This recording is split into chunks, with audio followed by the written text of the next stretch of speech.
अलैकम। मोमिन की मौत, अल्लाह से मुलाकात। मोमिन इन जंगों से, इन फसादी लोगों से मकर व फ़रेब फैला के इल्ज़ाम मुसलमानों पे लगाना, ये जो काफिर हैं, इनमें भी बहुत अच्छे इंसान हैं। हर मज़हब में गिने चुने मक्कार, अय्यार, बदकार, ज़ालिम होते हैं, लेकिन मोमिन किसी मज़हब का भी हो, वो दर्स देता है। मोमिन अगर जंग जीत भी जाए, हमारी हिस्ट्री है, तो वो उनकी हिफाजत करते हैं।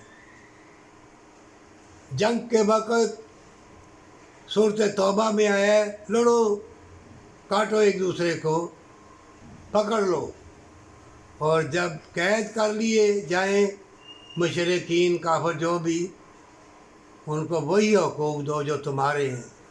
मोमिन मुसलमान ज़ालिम नहीं होते। ये जो इस्लाम और इंसानी के दुश्मन, ये फसाद फैलाएंगे। मोमिनों, पत्थर के बुत नाचेंगे, बड़े बड़े मेले होंगे, अय्यारी मक्कारी बेहयाई के। तुम्हारा ईमान मुर्दा कर दिया जाएगा। तुम्हारा वक्त चुरा लिया गया है।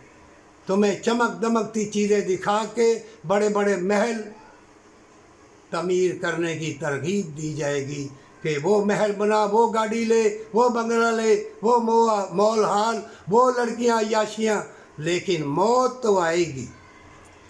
ए मुल्क पाकिस्तान के हुक्मरानों, अगर कुर्सी सदारत पर अल्लाह ने तुमको बिठाया है, तो याद करो हज़रत उमर रज़ी अल्लाह ताला अन्हु को।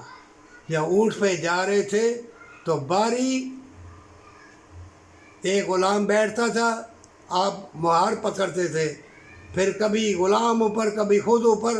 जब वक्त आगे आया, जिस बस्ती में जाना था, जो फतह करनी थी, तो बारी ग़ुलाम की। ग़ुलाम ने एहतजाज किया कि आप अमीरुल मोमिनीन ऐसा न करें, कि नहीं, ये इंसाफ नहीं है। हाथ में जूती, मुहार पकड़ी हुई गए। उन्होंने देखा कि यही है, एक गोली नहीं चली तो फतह हो गया। वो मोमिन तो नहीं आएंगे, वो दुनिया तो नहीं आएगी। मोमिन बन जा, अल्लाह वाला बन जा। इन चमक दमकती चीज़ों को देख के अपना ईमान मुर्दा ना करना, अल्लाह को भूल ना जाना। छोटी ज़िंदगी और माँ बाप से प्यार, हमेशा की जन्नत।